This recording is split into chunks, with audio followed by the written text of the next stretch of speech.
Good evening, everyone. I hope everybody is joining us today for this exciting webinar session from PMI UAE chapter as usual. So marhaba and welcome to all of the people who are going to join us today for this wonderful session.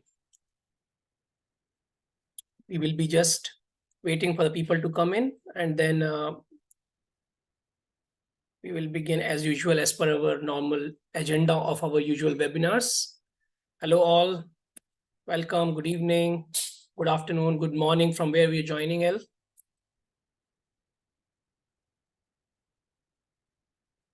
Welcome to PMI UAE chapter webinar series. And here we are again yet with exciting session and knowledge sharing with our esteemed speaker tonight.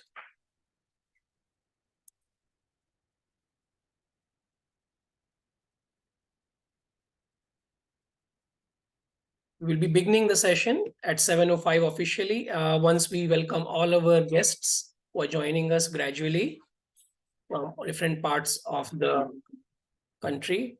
So far, we have seen in 1 minute 70 people joined us. So it's a great number already with us. Thanks for joining us once again. Good evening.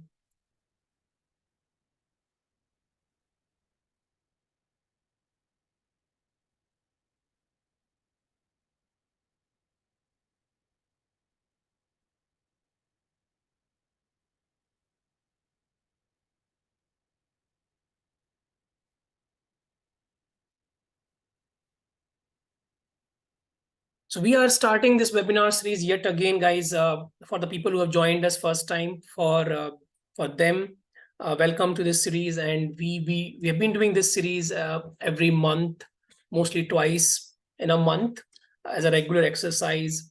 And our intention is to really bring the right value to our webinar, also with the help of this knowledge sharing session, alongside with the visibility of the chapter of the UAE, which we have been managing alongside of the different volunteers with us. And this 2024 is yet another good start with us. We have done the past webinars in this month itself, and we are trying to make it much more bigger and better in 2024 for all of you in the innovative way and also in the kind of fashion which can add more value to you guys and make it much more interactive and quite contributing to your experience and learning part of the series. So my name is Anchal. If you don't know me by any chance, I'm the part of the events team over here in PMI UAE chapter. And we are here for tonight to conduct this webinar, whose topic today is how the project managers can deal with stress and avoid burnt out. And our esteemed speaker today is Susanne Madsen, and I will be introducing her in quite some time. But meanwhile, I have the team with me at the back, Amir and Parvez and Bhavin, who has been working tirelessly to make this event successful alongside that. I would like to start with some housekeeping notes around this webinar conduction, and then also would like to tell you that you people will be invaluable contributing to this webinar by asking the questions, and we will try to answer the questions at the end of the webinar.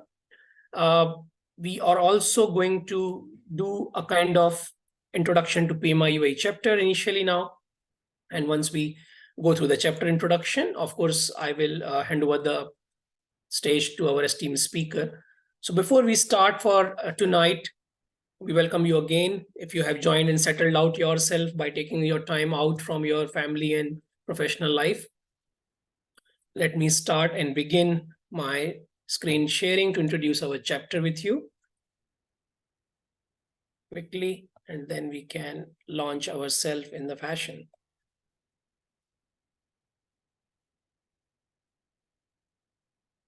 Here you go.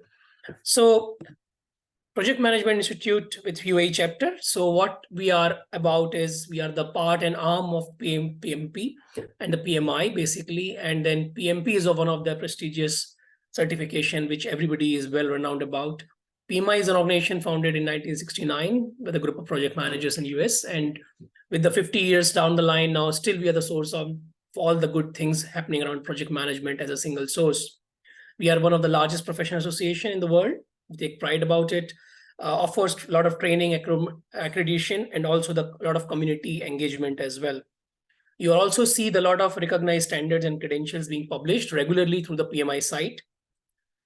From the perspective of the UAE chapter, UAE chapter is one of the chapters which is very quite engaging in the region of the MENA.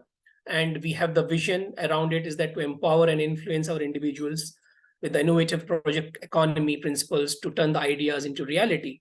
So how to make this vision possible is through the mission statement to have, and what it says that to disrupt and create right values and drive the opportunities to all our chapter members like you and the partners who have been really helping us to drive these innovation and becoming agile and productive in the platform for the growth of project economy. With that in mind, this is the chapter here. Chapter is quite reverberating, and then we are 100% run by volunteers, 3,300 plus active members over there now. We are among the top 5 chapters in the EMA region. A lot of focus on the industries and trends.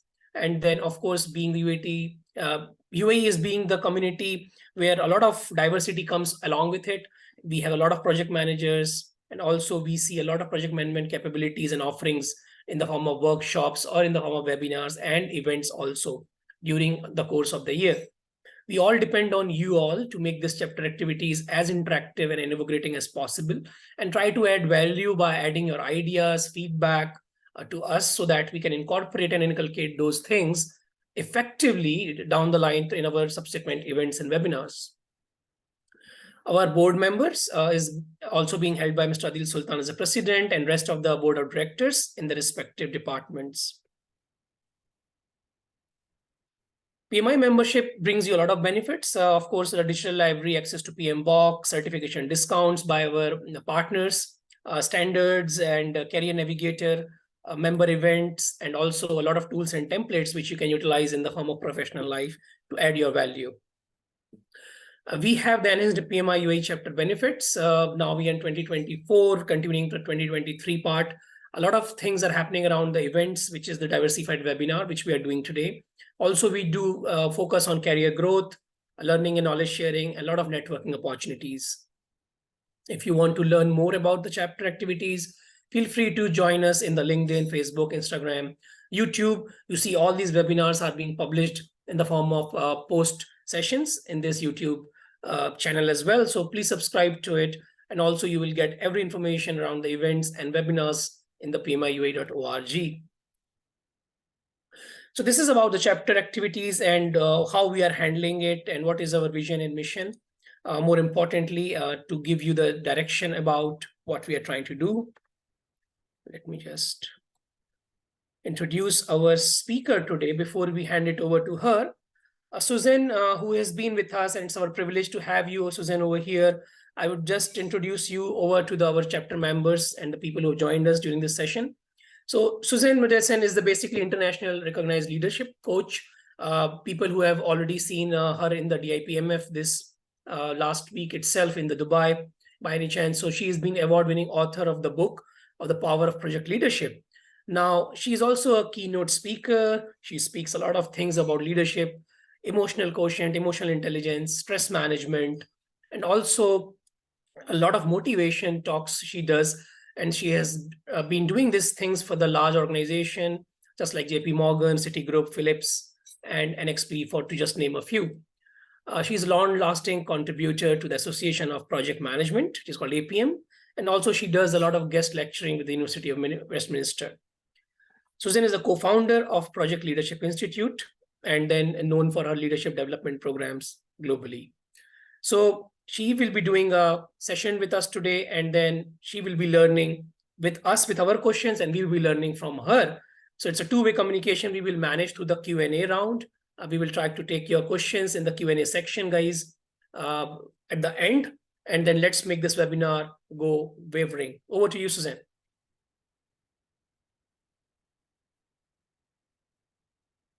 You're on mute, Susanne, so you need to unmute yourself. I will let you know if you can Wonderful. Hear you. I should be all good to go now. And I wanted to thank everybody who is here and listening. And thank you for taking the time out, because I think today will be for you. Managing stress and burnout is such an important topic. And I am going to share some of my own experience. Now, I've been working for the last 11 years for myself. I am an executive coach. I coach project managers and leaders, and I run leadership training as well. But before that, I actually was working as a very hardworking project manager myself, and I almost faced burnout. So I know how it is. I know what it feels like. And I think I know that it's not worth paying the price when we get so far that we actually facing burnout. So that's the purpose of today's presentation, to get you to think and to get you to value your own time and efforts. And let me, with that, share my screen. Yeah, we can see. Yeah. Let's first define what stress is, because as I will come to explain to you today, there are different types of stress. There is something really which is positive stress, because we do need some stress to perform. And there certainly also is negative stress.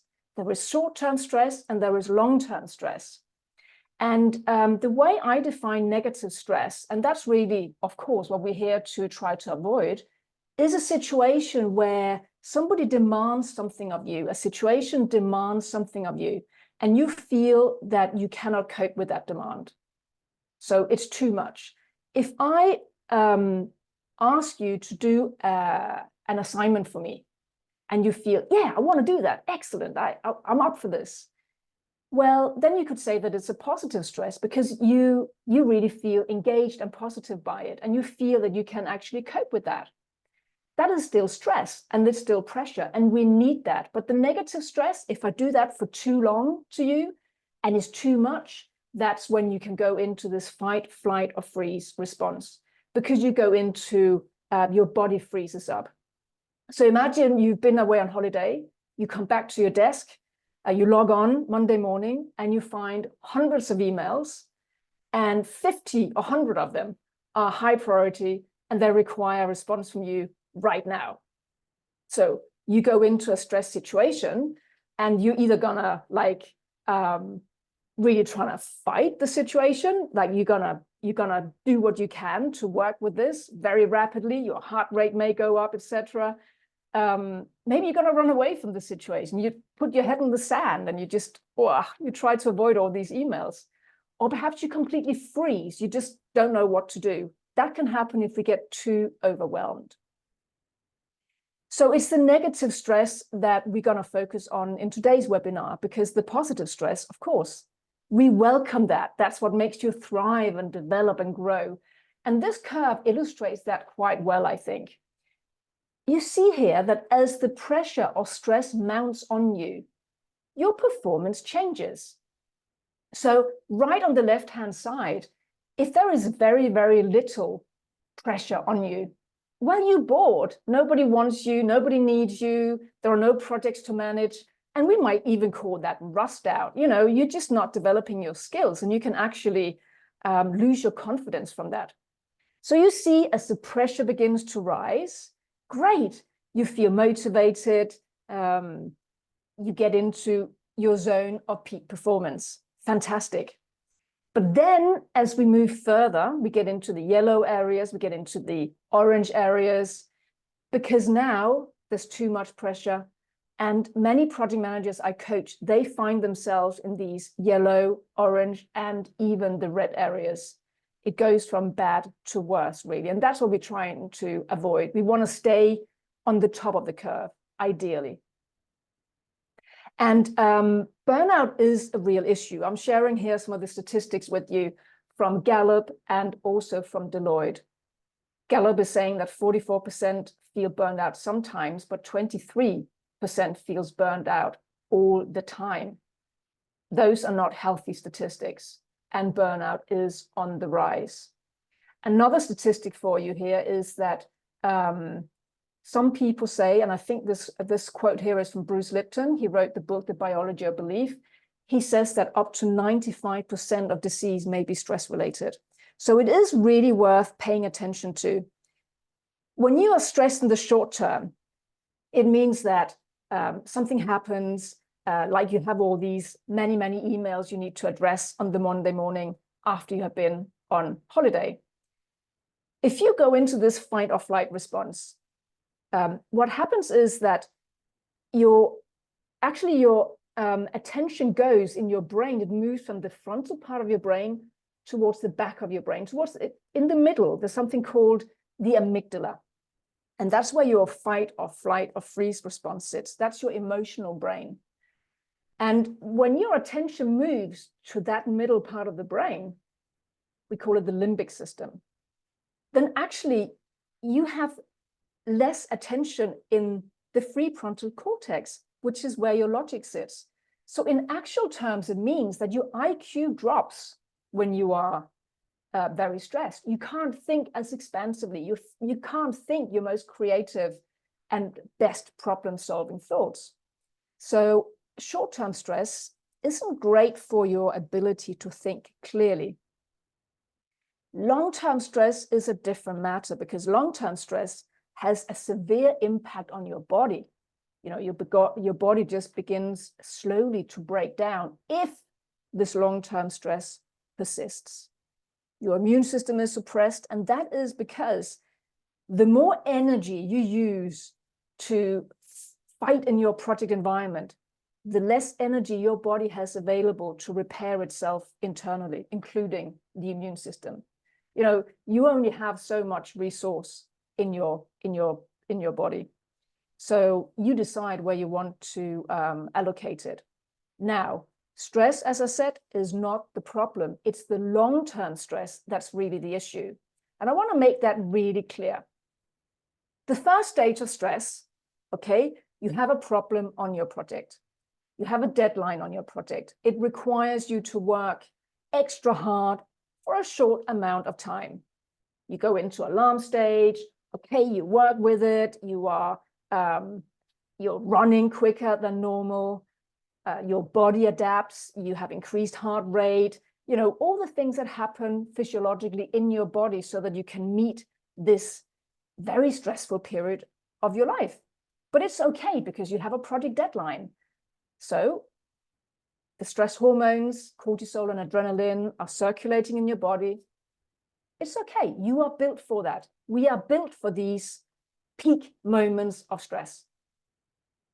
If after your deadline, you go on the beach, you relax for a week, you take a holiday, you play, you have fun, you see your friends, you laugh, fine. Because then what happens is your body has time to recover. But many people in the modern world don't do that.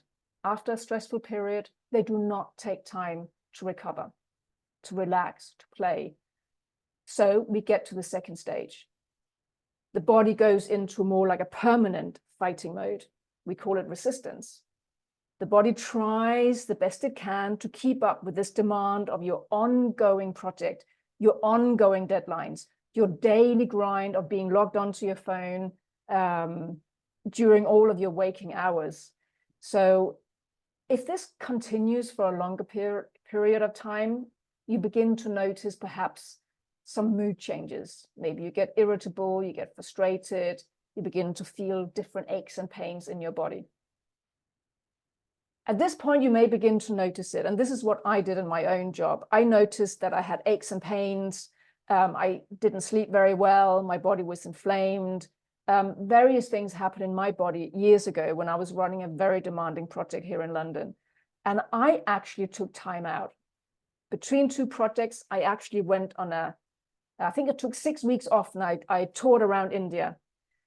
And my body was able to recover. I came back fully recharged, and just I was walking on clouds.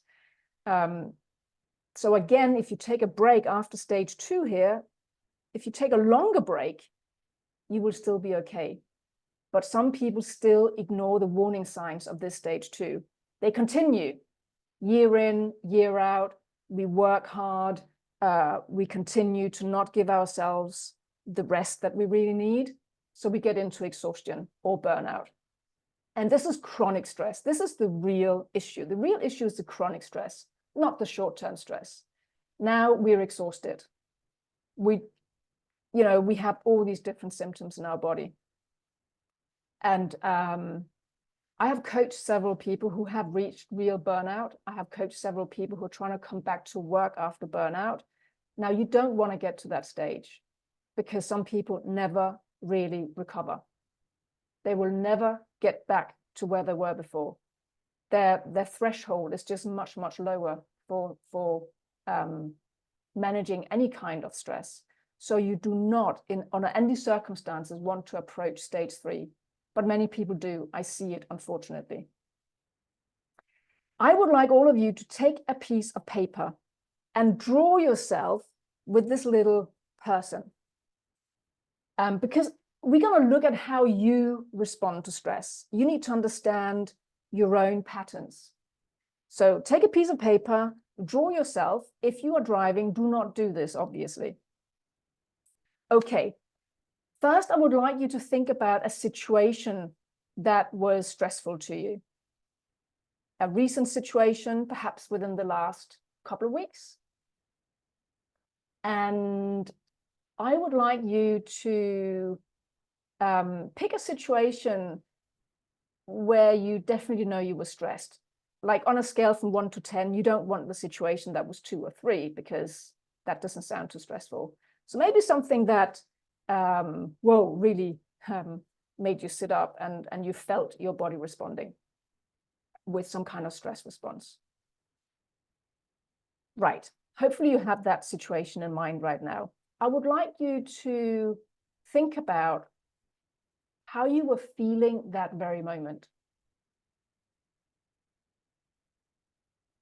And perhaps write that down. So were you feeling angry? Were you feeling afraid that something might happen? Because fear is a big part of our stress response. Or what were you feeling?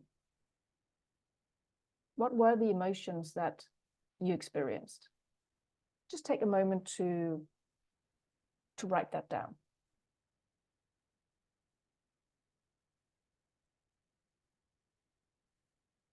And in conjunction with that, what were you actually thinking? So what were the thoughts that were going through your mind? You see, the way that you feel is dependent or determined by what you think. So if you're thinking, oh gosh, I can't cope, you're going to feel stressed out. You're going to feel stressed out. If you're thinking, I can't do this, or I don't know how to do this, or I'm going to be found out, or I don't have enough time, or all these thoughts obviously can lead to you feeling anxious or fearful. So it's important for you to identify, what were you thinking in that moment? Also identify, what did you actually say and what did you do? What did you actually say and do in this stressful situation? And finally, what were your physical symptoms? So what did you notice in your body? And here you can use the person you have drawn to actually indicate, where in your body did you feel something? Did you have a headache? Then draw that. Or did you feel your heart race? Maybe draw that. Or see if you can connect with your body and draw on this piece of paper what your physical symptoms were. We all respond differently to stress. Try to decode what your own response looks like.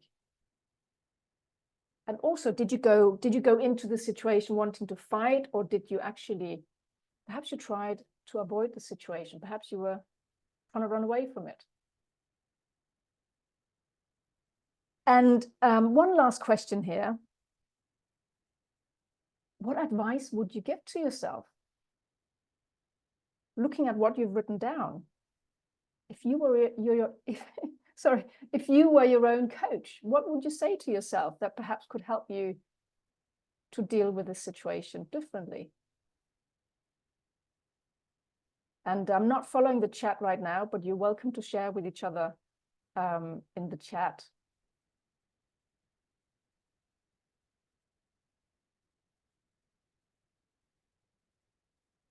I asked you on this previous slide what your physical symptoms were.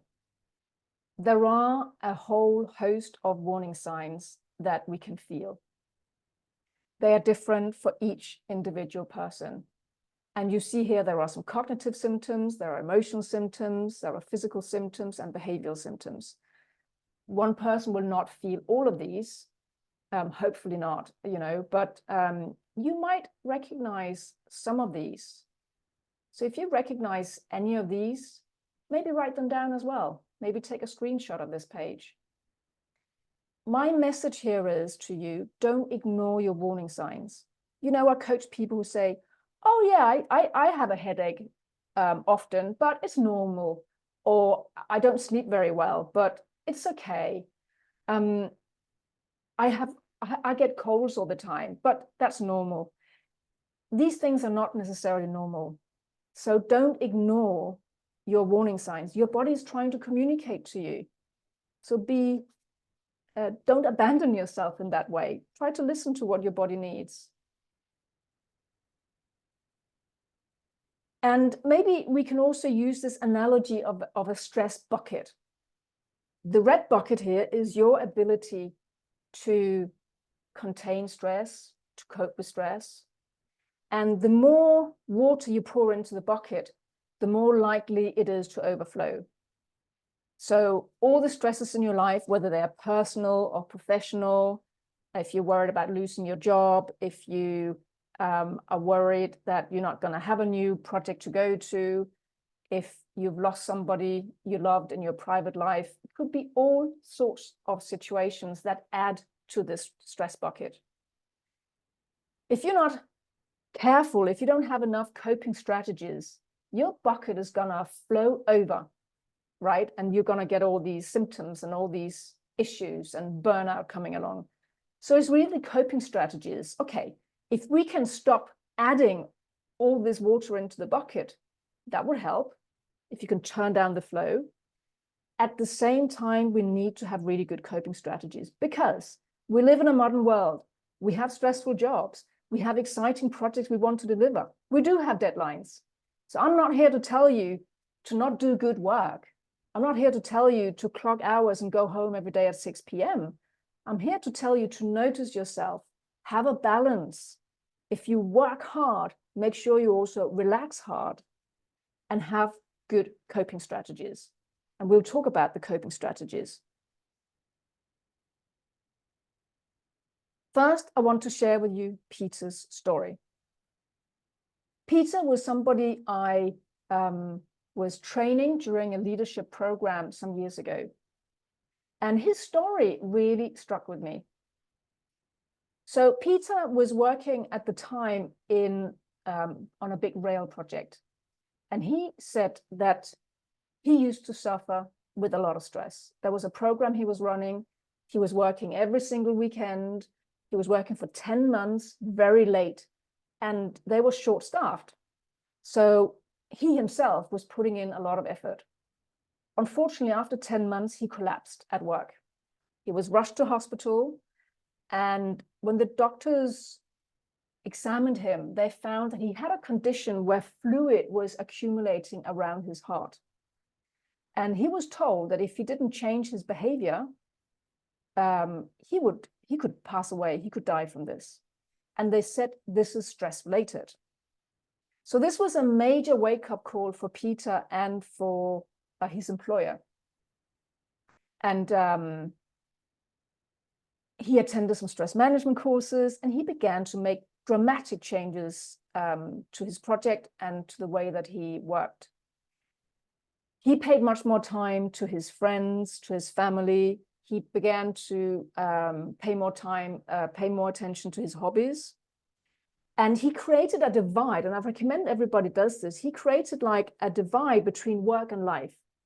So Peter would actually drive to work. He worked in construction, after all, in the rail industry, so he didn't have too much online work.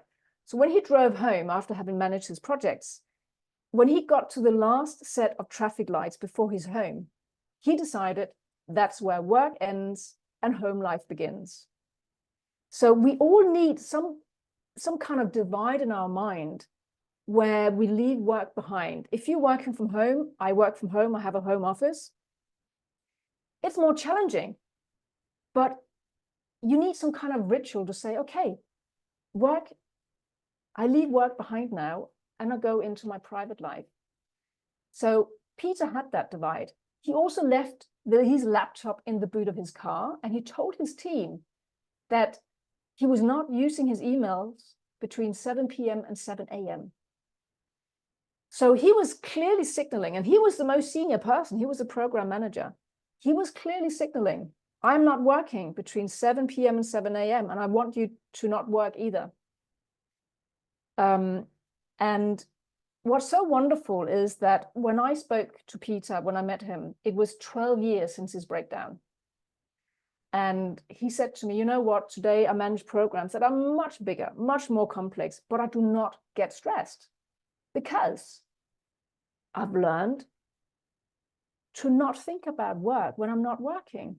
I sleep really well during night because I've learned about these stress coping techniques.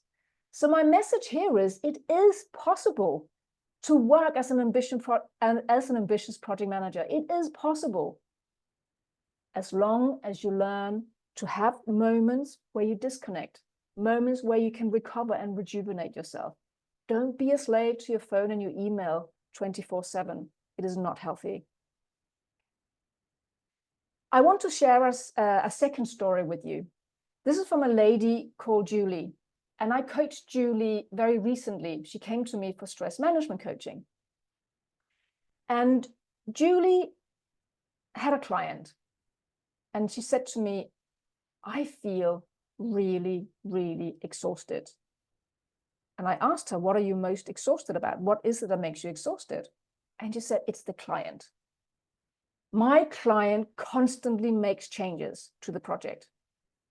And I do my best to plan the project, to agree who does what. It's all set out. It's such tight deadlines. And then in the last minute, my client will make changes. And it really stresses me out and it is exhausting. And I said to her, okay, let's go into it. Let's allow you to feel these emotions. Because when we feel our emotions, when we feel the stress, instead of pushing it aside or intellectualizing it, we can actually make sure the stress moves through our body. So I asked Julie, okay, how did you feel when the client comes and makes changes in the last moment? How does it make you feel? And she says, it makes me feel angry, really, really angry. I said, okay, where do you feel this anger in your body?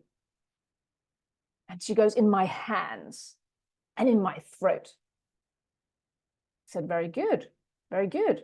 Stay with that anger. And can you describe it to me? What does it look like? What do you have a color? Do you have a texture? And he said, yes, it's like red hot lava. It's like red hot lava from a volcano inside my body. I said, great. Let's go into that red hot lava. Stay with it. Allow it to be there. Breathe into it. Feel it. And we sat like this for some minutes. And then she said to me, oh, now it's changing. Now I'm not angry anymore, but I feel really disappointed in myself. I feel disappointed that I didn't do more to change the situation, to work with the client, to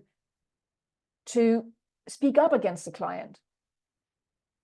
And I said to her, okay, where do you feel that disappointment? In your body, where do you feel it? And she thought for a moment and she said, oh, I feel it in my head. I said, okay, great.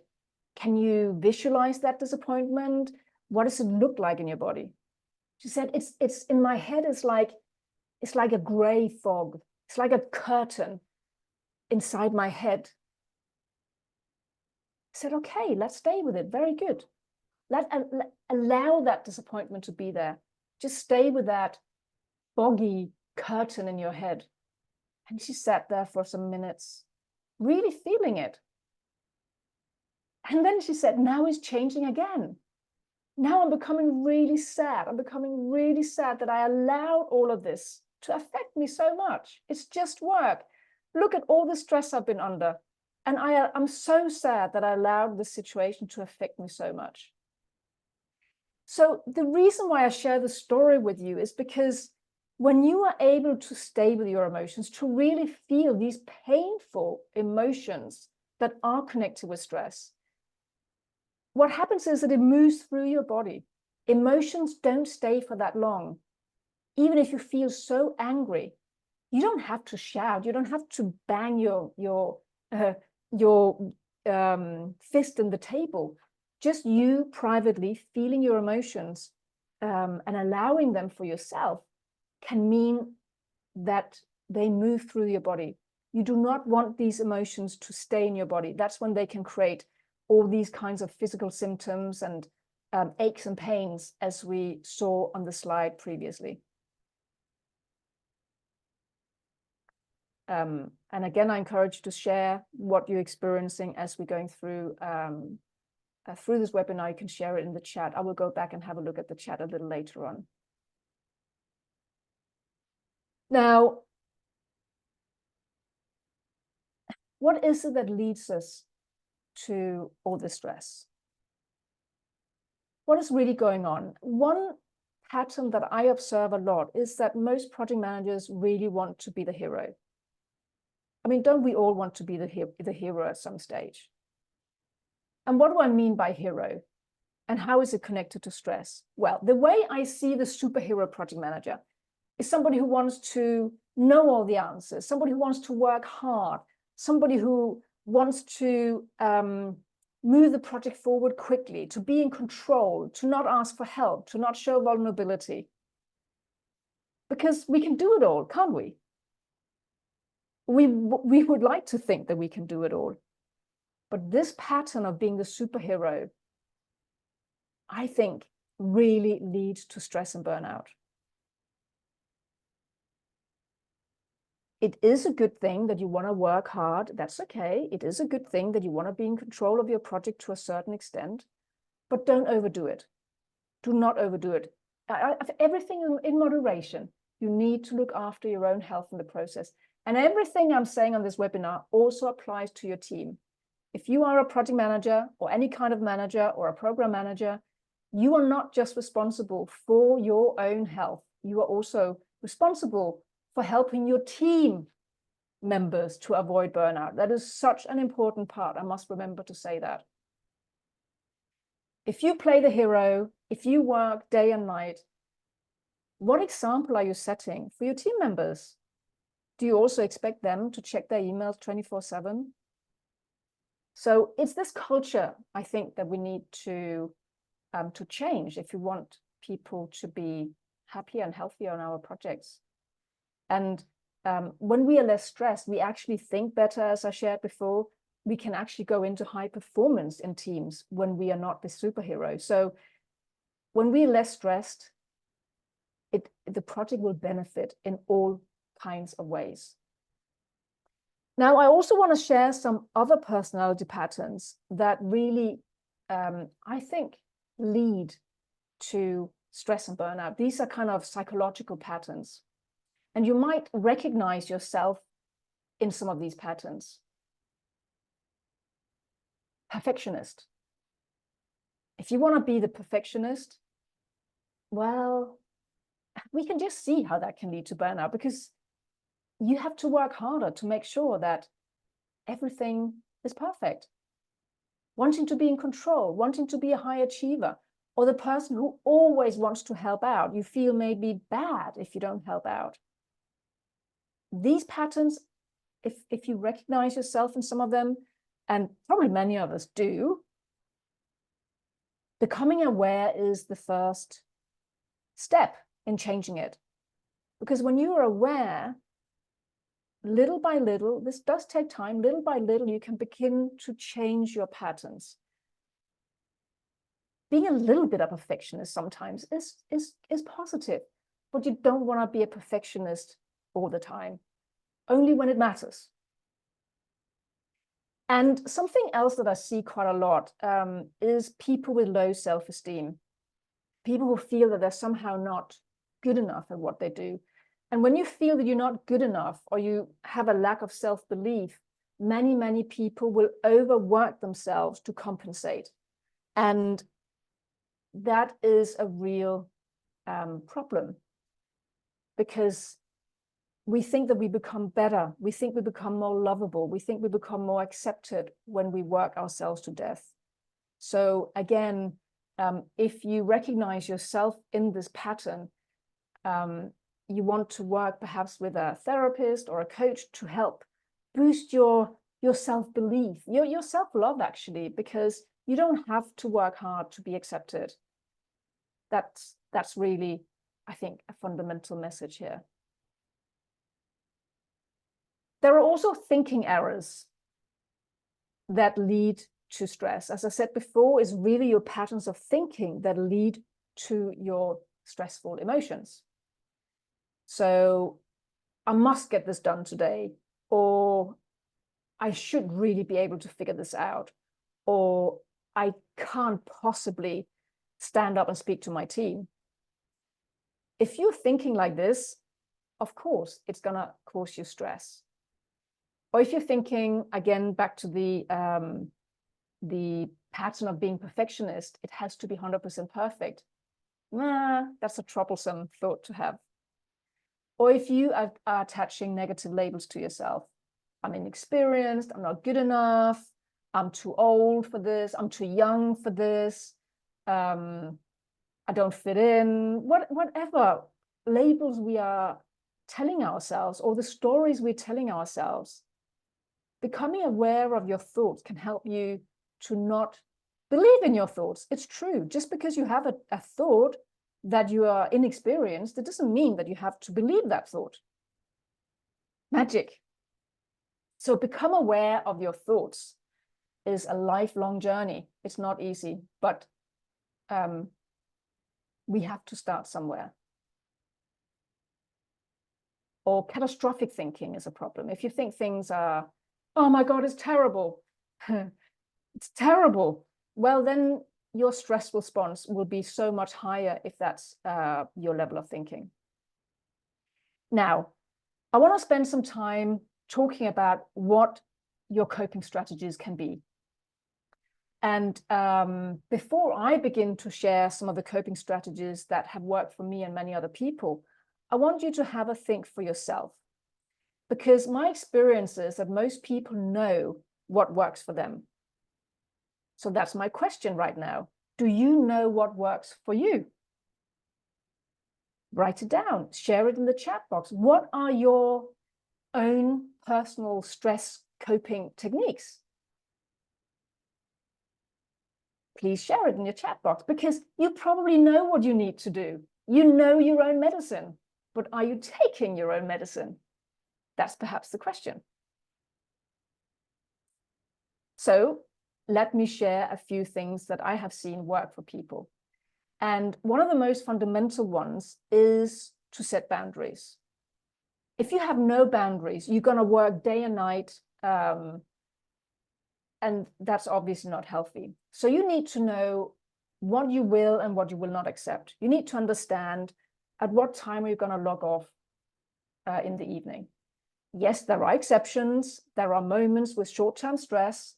Perfect, that's normal, but it shouldn't be the exception. It should not be the norm.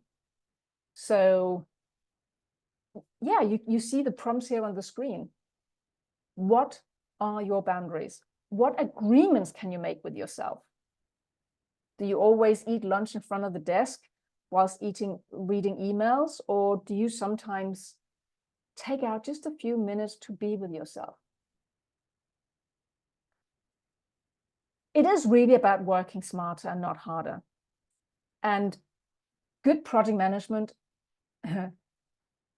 requires us to plan properly. If you already create a project plan that is unrealistic, a project plan that requires your team to work weekends, or a project plan without any buffer, well, you're really setting yourself and your team up for failure.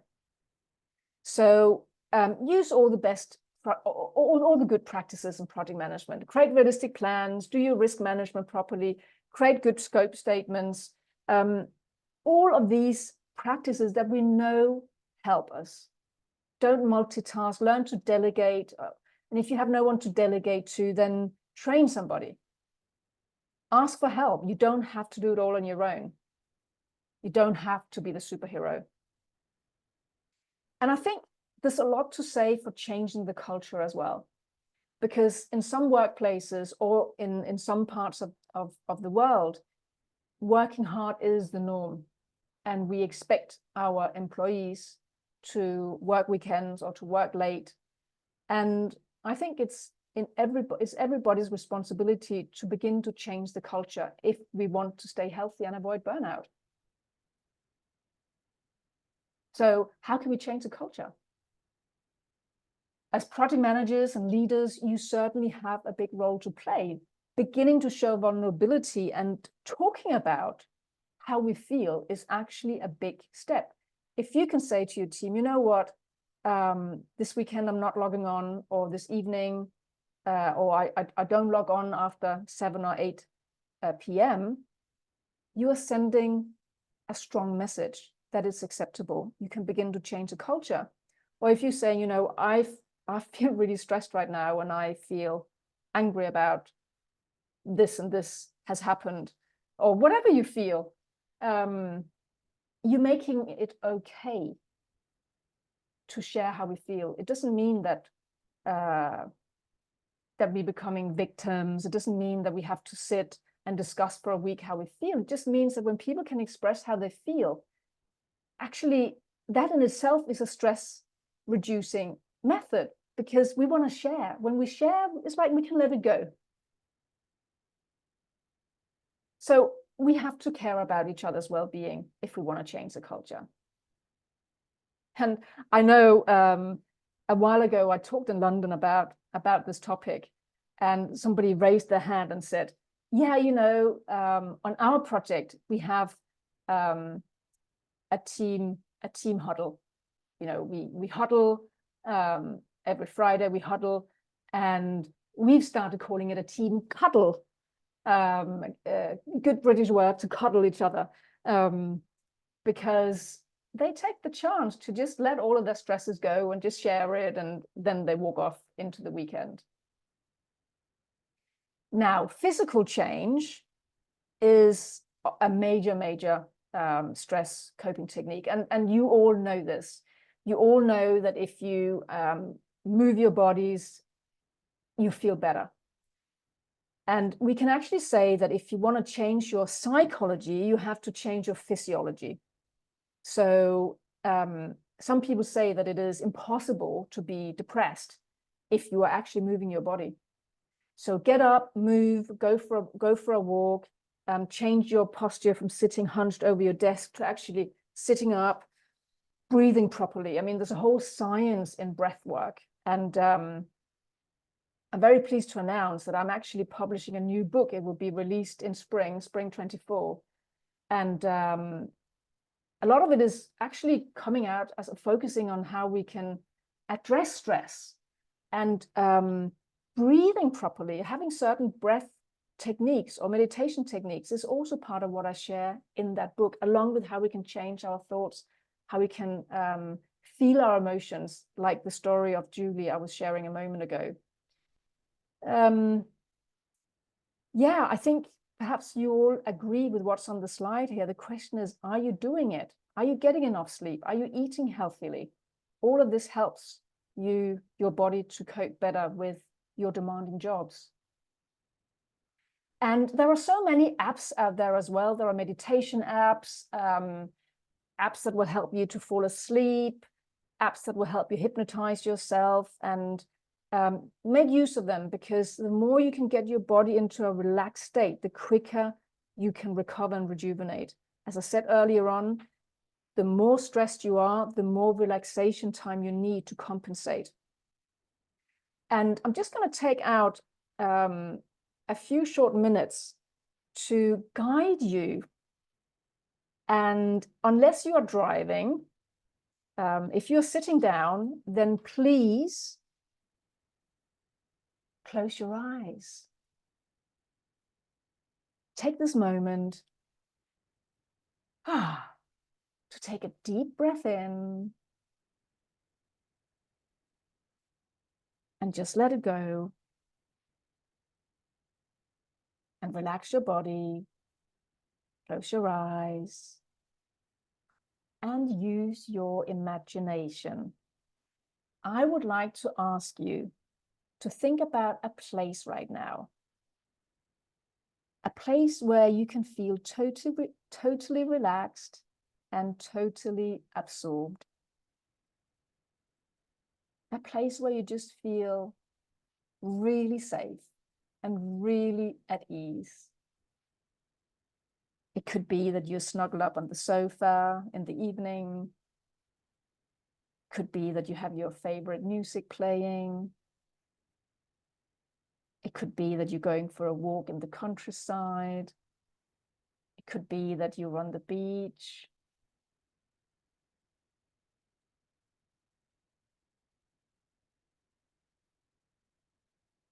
It could be that you're playing a favorite sport.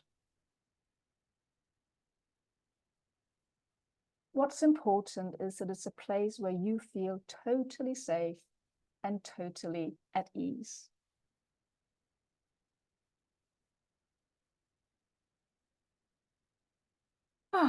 So choose this place now in your imagination and spend some time there. I would like you to go to that place and have a look around.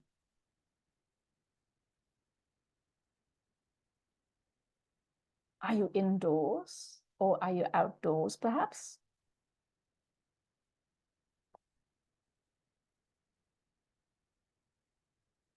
What do you see? Is it sunshine or is it evening? Is anyone with you or are you on your own? What's the weather like?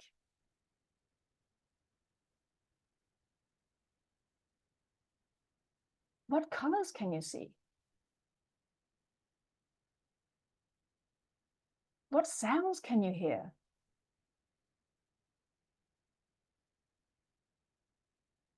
Perhaps you can even smell something.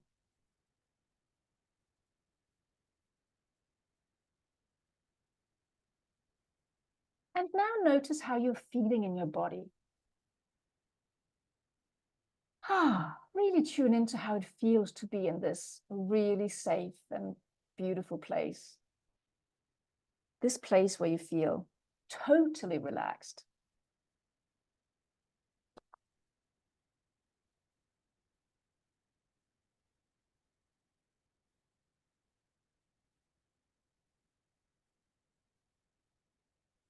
Now, as we're beginning to leave this place, I want you to know that you can always come back to this beautiful place in your imagination.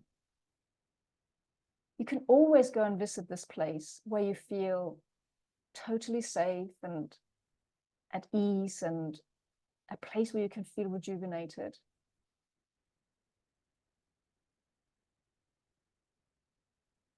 So if you haven't already, you can open your eyes again.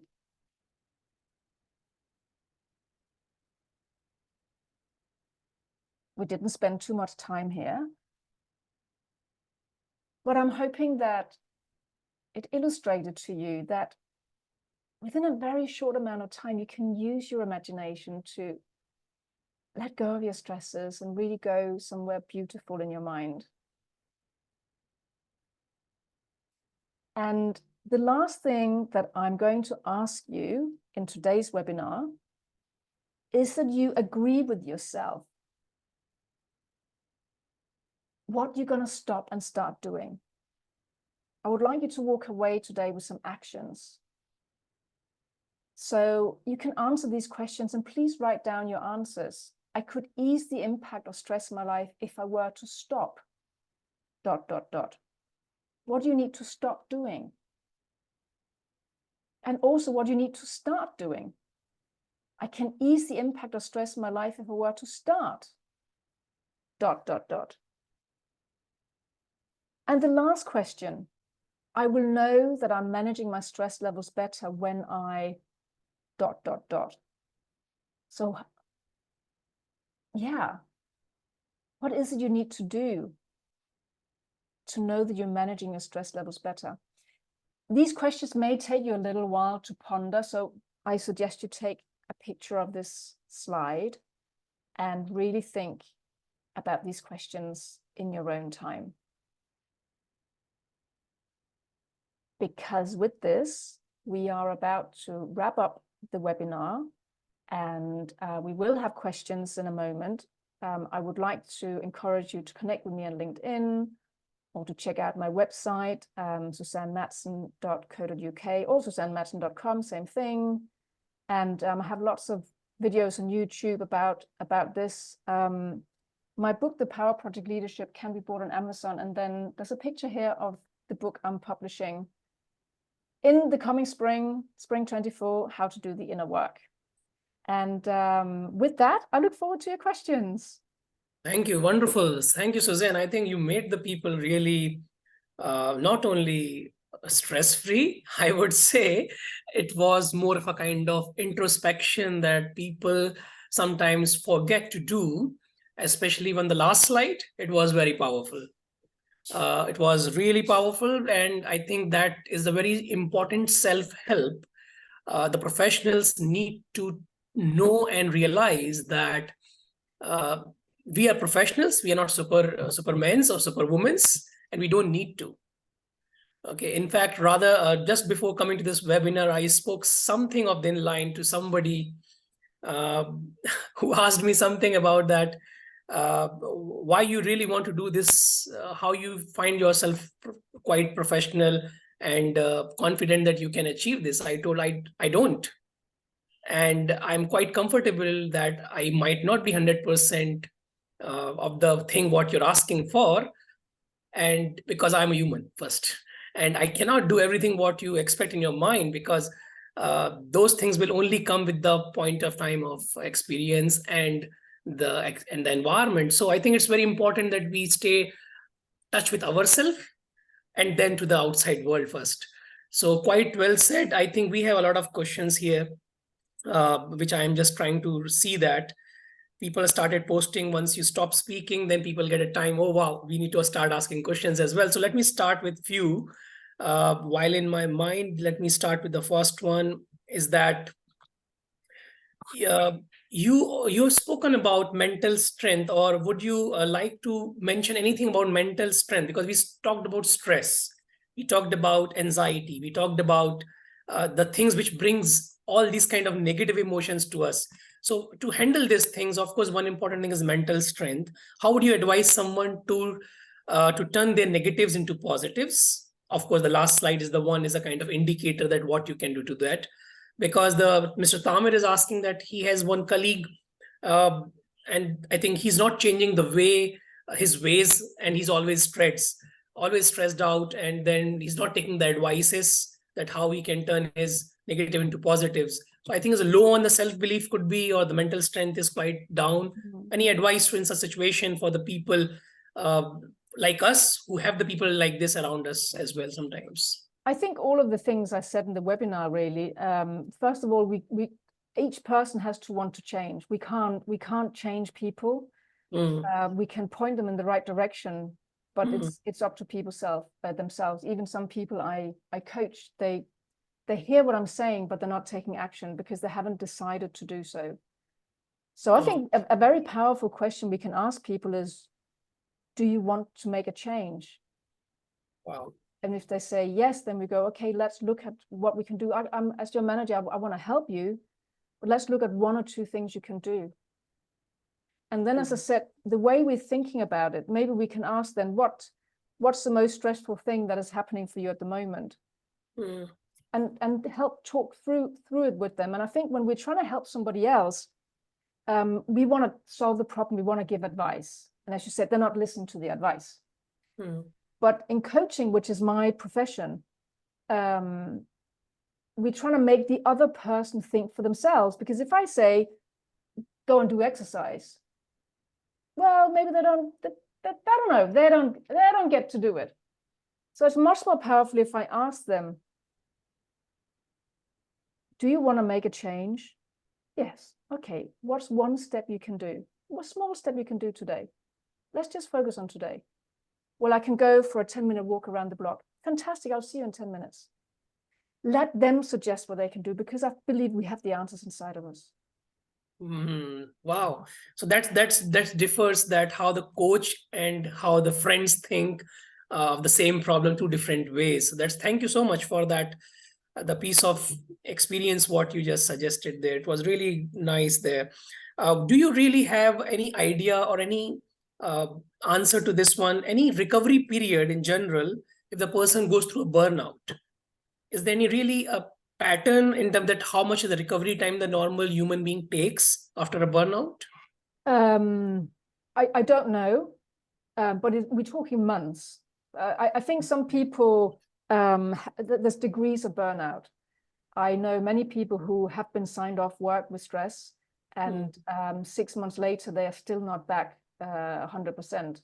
So they might have 3 months completely off, and then they might go back 1 day a week, and then they might go back 2 days a week, and stay like that until they have more energy. It's very individual, but we are talking months, and it's just not a place people want to go to. I strongly recommend that people listen to their bodies and don't rush coming back, because you can't. It takes a long time. Okay. So that's what the answer is about recovery period. Lucy, I think she has or he has, in fact, I'm not quite sure, but yeah, pardon for that. One thing what the person is asking here is that the astonishing fact what you mentioned, when the people go through these negative emotions, it really takes a time for them to come back and bounce back after being impacted and affected by this, and it impacts their performance at the work also. So in the workplace setting, normally what is the right way that how can this can be coped and improved is what the question is from Lucy.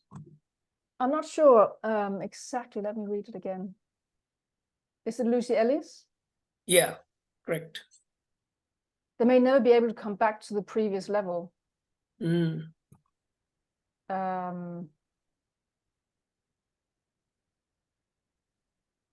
don't know what to answer. If they can't come back to the previous level, I don't know. They have to find something that they can come back to. I think there is no other way, because we're not magicians. And that's why I am so keen on telling people about the risks of burnout, because we may not be able to come back. Some people change careers, and so it's basically it's a contextual, but yeah, it could be tricky. Okay, another question from Jose. How do you motivate yourself when you like your job and you're committed to your projects, but you feel that the stakeholders or the management or whomsoever you're working for is not paying enough attention and basically removing the rug from beneath your feet? That's what the ideology he has given.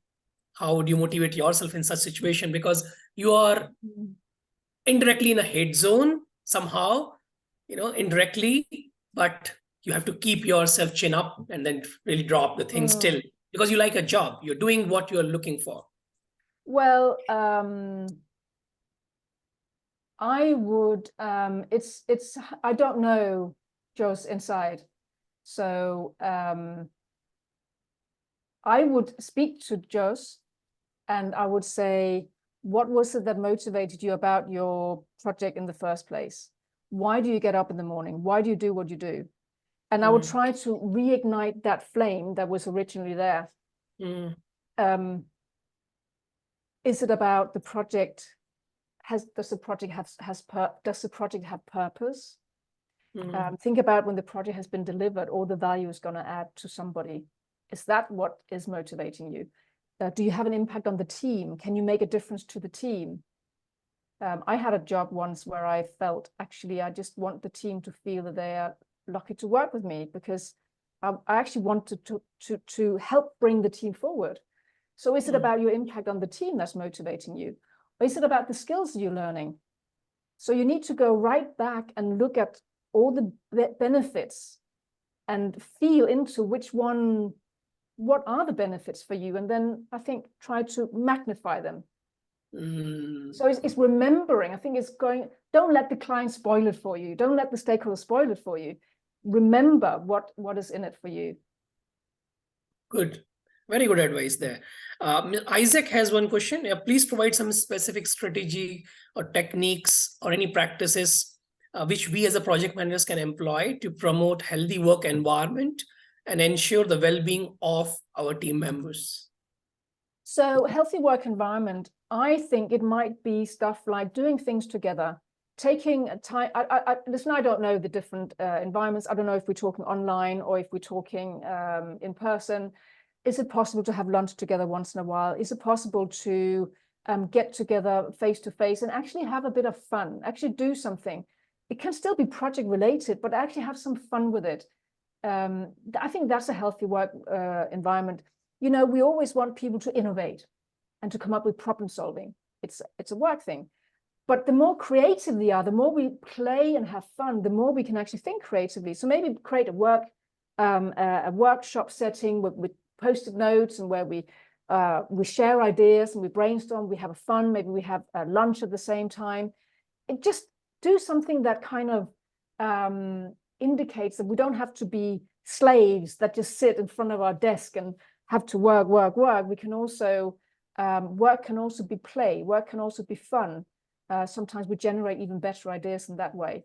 And something that I advocate a lot, I haven't talked about it today because today was not about team performance, but is to work with a team charter. And you can download a team charter template from my website. This is not a project charter. It's a team charter where you sit and you have a workshop with your team and we discuss, how do we want to work together? How are we going to celebrate successes? What values are important to us? And one of the things you can discuss in the team charter is how do we relate to stress? How do we create a healthy work-life environment, a healthy culture? So that's probably my top tip, actually. Take time out to work and discuss behaviors with a team charter as a support document. Yeah. One last question I would like to mention from the audience here is that Joyce is asking that what I observed many a times is that apart from trying to be a perfectionist, what I've seen the people do work or do more time at work, thinking that if I don't do this, someone else will take my work or project. How such a situation can be addressed in workplaces? Well, that's a good question. It's a serious question. I would first say, is it true?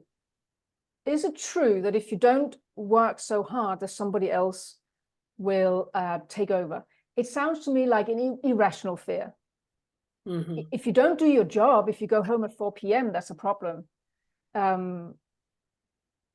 So first of all, is it an irrational fear, or is somebody standing there ready to take your job? And then maybe have a conversation with your manager about it, because it doesn't sound like a healthy way to work. That I'm afraid that somebody's there ready to take over. Maybe there's another problem then. Are people already questioning my skills? How can I strengthen my skills so that I know that I'm adding value and I don't have to work 12-hour days in order to prove it? Okay, great. I think one last question from my side would be that we are in that age where we are talking about all new different industrial revolutions, and this age and that age with the latest advent of everybody talking about new age technologies and new fads around technologies and want to prove themselves to be super cool in all the aspects of the life in that way. The fear of missing out, the social medias, and then the ideas of being portrayed as to be as livable as possible, as visible as possible sometimes, create that irrational, not fear, I would not say even stress at times, but the right word for that would be, is that really having that negative cumulative impact incrementally, which is degrading into the minds of individuals being professionals in this age while we're working? Is it being same in the past? In your experience, what is your studies telling you about this? Especially about the time we are in at the moment within. So that was a long question. Could you simplify it? Being in the today's situations as compared to the past, do you feel any kind of differences in your studies or research that today's modern world requires us to be very different in the form of social medias and being into the self-image projections is also a factor in fear and stress for us? Absolutely. I mean, we're living in a world with increased complexity, increased pressure. We always have these things close by. There is more competition. There are more stakeholders. We work remotely. We work across time zones. You just add to it. And all of this creates stress because we always wired up, and it creates fear and anxiety because, you know, is somebody else going to take my job? Am I good enough? It's just the whole thing. But it's a paradox, because the more we try to run and catch up, and the more we try to be plugged in, and the more we try to communicate, and the more we try to be everything to everybody, we might be getting just going further and further down. So I recently listened to a very well-known author who's written best-selling books. And he said that every single year he takes between 30 and 60 days on a retreat. And you're thinking, from somebody who publishes all these bestsellers, and doing all the research it does, how can he take 30 to 60 days out every single year to deplug? And he said, if I do not unplug, so during this period, he doesn't read books. He doesn't take answers. He doesn't get any new information. He says, otherwise, he doesn't get the perspective. Now, I know that people listening on this call, they can't take out all that amount of time because they're employed and they're running projects.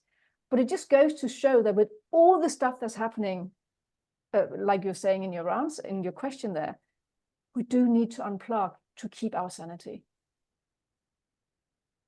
Okay, great.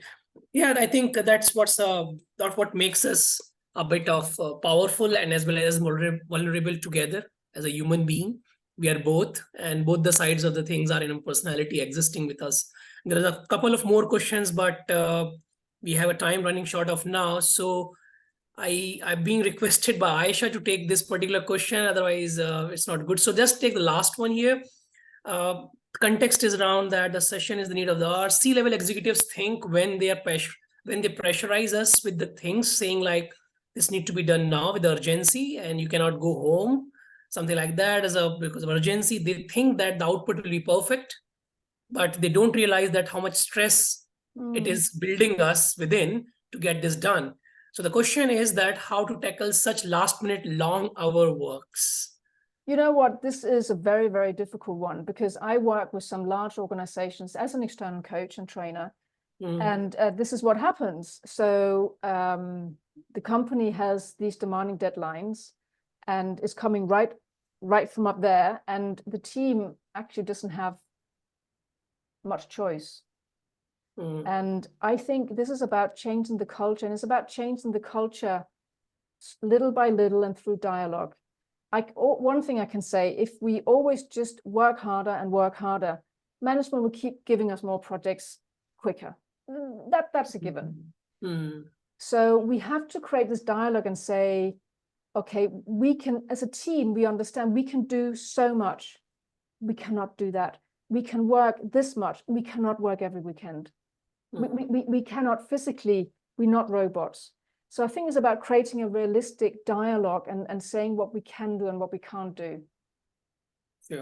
Yeah, I think that's very good advice. That's the only thing, setting your boundaries as an individual or as a team. I think that is where we need to speak to a point that how we can limit ourselves to these constraints slowly.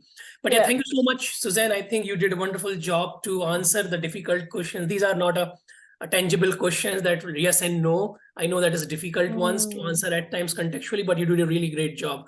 Thank you so much for giving us a time and then spending this useful information.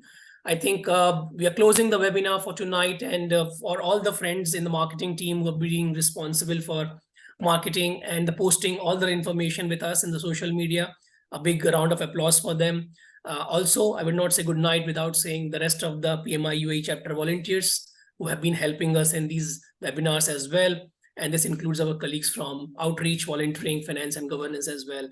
So we are here again up to the closure, and until the next webinar now, together with my colleagues, Amir and the event team, is Anshul here, wishing you a very pleasant evening ahead, and God bless for your participation. We'll see you in the next webinar. Thank you, Susanne, for your participation, and good night to you as well. Good night, everyone, and thank you to everyone who contributed in the chat. Thank you so much. Bye-bye. Good night, guys. Take care.